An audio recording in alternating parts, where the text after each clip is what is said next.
What happens when a game isn't ashamed to truly be itself, when it says this is what you get for better or for worse, and goes all out to be the most unironically perfect version of what it could be?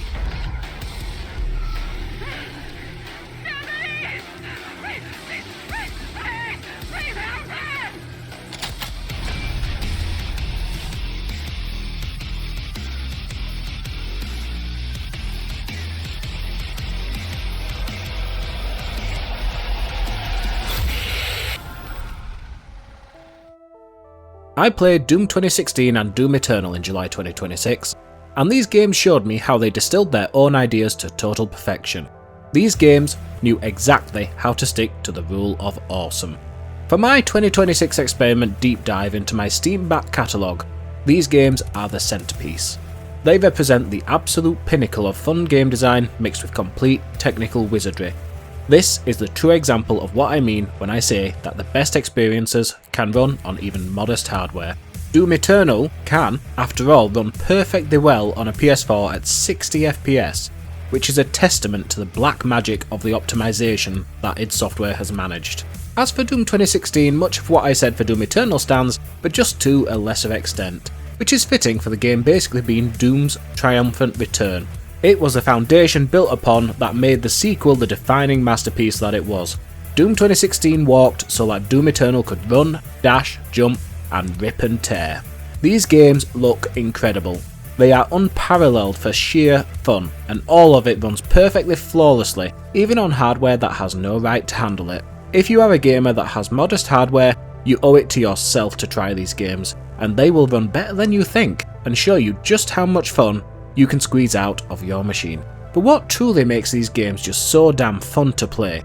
I think it comes down to one principle: the sheer, unwavering commitment to the rule of awesome. Doom 2016 and its sequel hit upon something special, focusing squarely on making the most fun possible. But the amazing games we all know today weren't always so great. It's well known at this point that when Doom 2016 was in its earliest form, it was referred to derisively as Call of Doom, because at the time it was heavily influenced by the likes of the modern military shooters that it was going to compete with. I'm talking methodical shooting mechanics, regenerating health, and taking cover. Somewhere there is a strange parallel universe of Doom 2016 releasing as a Call of Duty-like experience. Truly the darkest timeline. Instead, the design shifted towards that magical rule of awesome. Somehow, in the troubled development cycle of this game, id Software found the roots of Doom and first-person shooters as intended. Their final choice was simple. With every single design element they asked themselves, does this make the game more f***ing awesome? That magical moment and thinking pattern gave us push, forward, combat and glory kills. The game shifted completely to encouraging fast, constant movement and gunplay that threw back to the era of arena shooters like Quake. Instead of methodical, slow-paced combat, we got the exhilarating, chaotic, power fantasy spectacle that Doom was always destined to provide.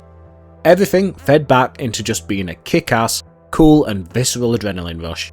The decision to prioritise raw adrenaline over gritty cinematic realism in a post-Call of Duty world was a stroke of genius.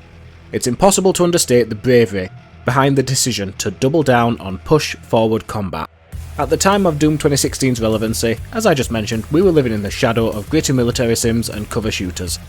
It felt like a massive breath of fresh air to get a game that didn't even attempt to copy the mainstream tropes accepted by the market, but instead focused on how to make the most awesome Doom game possible. That's why, for FPS as a genre, Doom 2016 was truly a pivotal moment. It was, in my memory, the first time a AAA mainstream FPS proved that there could be more than one way to design a shooter. It reintroduced us to the arcade-style, fast-moving power fantasy and reminded us what fun could truly mean in a hardcore FPS. Now, I'm not saying other games didn't have their moments. There was Bulletstorm before this for the over-the-top combat, and Gears of War for its unique dark comedy ways of violence, but only Doom felt like it really fired on all cylinders here. Before the glorious victory lap that was Doom Eternal, yes, it should be kind of obvious by now that it is my favourite of the two games, I first had to blast through Doom 2016. This game is incredible, and it was one of the first games that demonstrated the true power of modern console technology at the time, and then shortly after that showed me how PC could elevate my experience to new heights. What Doom did differently for me was it was succeeding in the commitment to the single player campaign. There was a multiplayer, but nobody really cared about it. The heart of the game was the story mode. In a period where most shooters at the time were really truly multiplayer at their core, the single player modes felt almost like bonus content. Remember, around this time, Overwatch was really the hottest property around. To have a standalone, deep campaign for the first person shooter was nothing short of a revelation at the time. Having played Doom Eternal countless times, returning to Doom 2016 felt like a huge tonal shift. If you're used to the intense speed and movement options of its sequel, stepping back into 2016 is a huge adjustment. It was a learning curve all on its own to step into the more deliberate atmospherics of this initial reboot. While I admittedly missed the immediate adrenaline surge of Eternal, this slower rhythm is actually key to the game's feel. It feels like the masterful foundation upon which that spectacular sequel was actually built, and in its own right it deserves to be enjoyed for that sense of controlled tension and meticulous design. After adjusting to the pace, though it is by no means sluggish, you do get an incredible game. The atmosphere is masterfully crafted. In particular, I love the particle effects, the embers of fire that blow past you in the breeze, or the sparkles of energy coming off of broken generators, or even the enemy fireballs that get launched at you. The graphics are just awe-inspiring.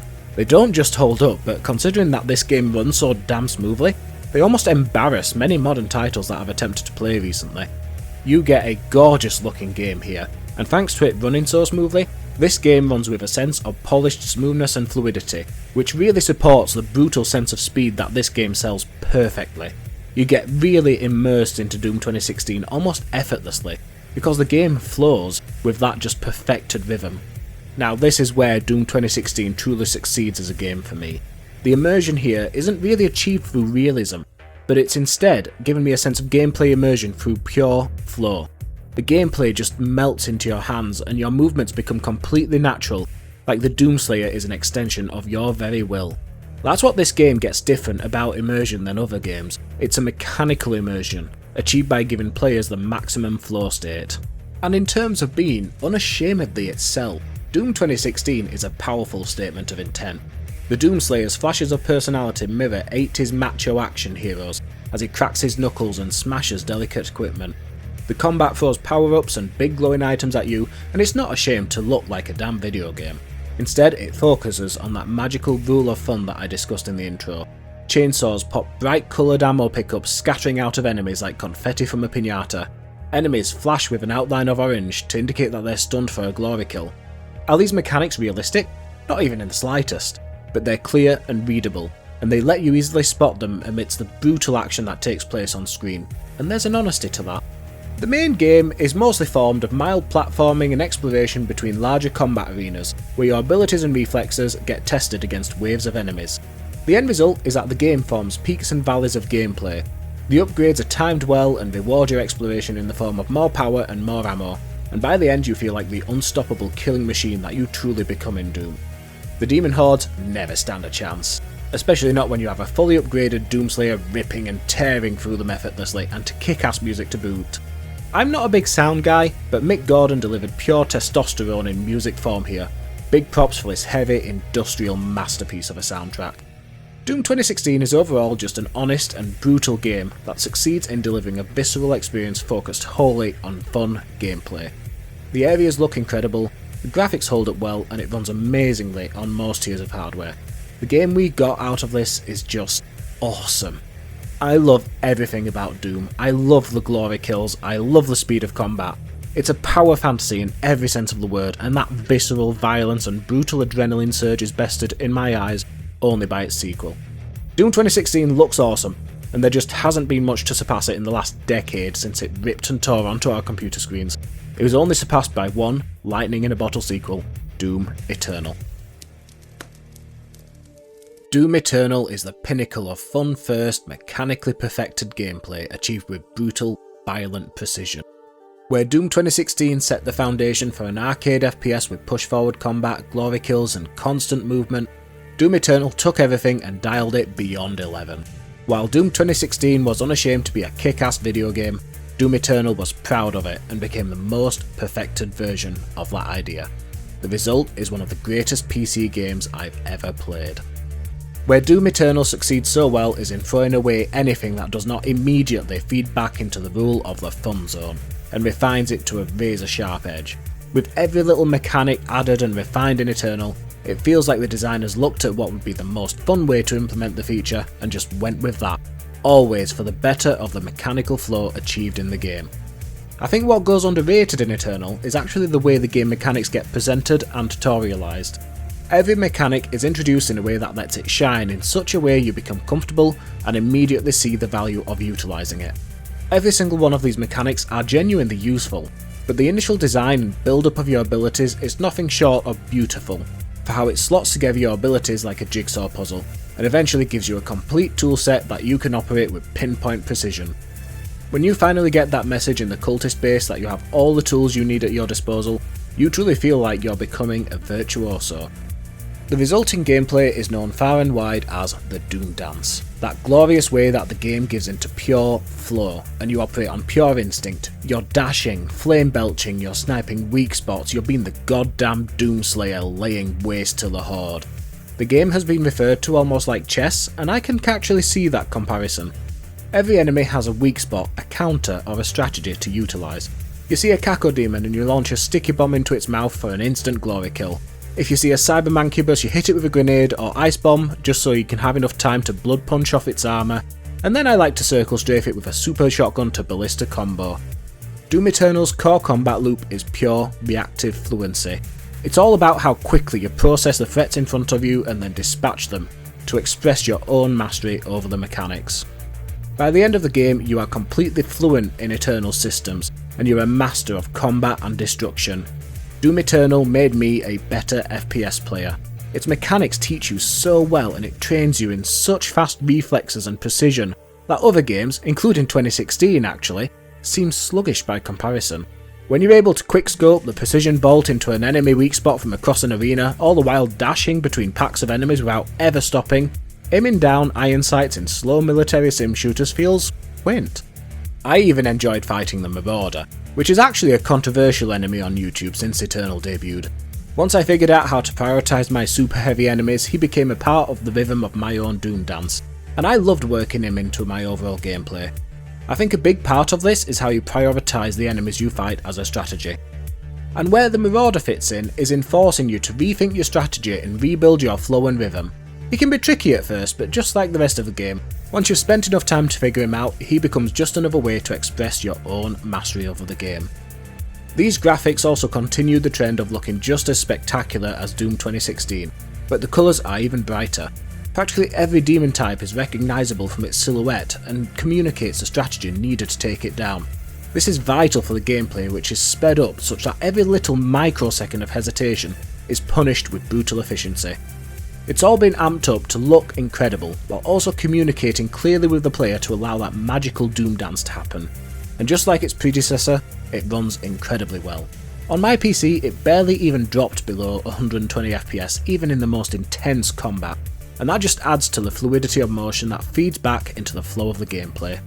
This game recognised that for a movement heavy game like this, every frame is precious, so that you can see the game clearly in motion. As a result, it's optimised beautifully and it scales incredibly well. I mean, they even got this thing to run on a Nintendo Switch for crying out loud. Every location feels like it has its own identity, and Urdak in particular is awe-inspiring to look at. I would say the original 2016 wins in terms of its pure gritty atmosphere, while Doom Eternal does embrace a more cartoonish vision, but one that feeds back into that rule of cool and awesome. There's moments the game looks like a Viking metal album cover. It's a coherent and kick-ass sense of identity, even if it does lose some of that horrific and brutalist charm of 2016 as a result. In a nutshell, Doom Eternal looks amazing and stands up well today as a graphical powerhouse, and it does so even on the lowest end hardware that we have. That's why these two games are my favourites for the 2026 hardware wars.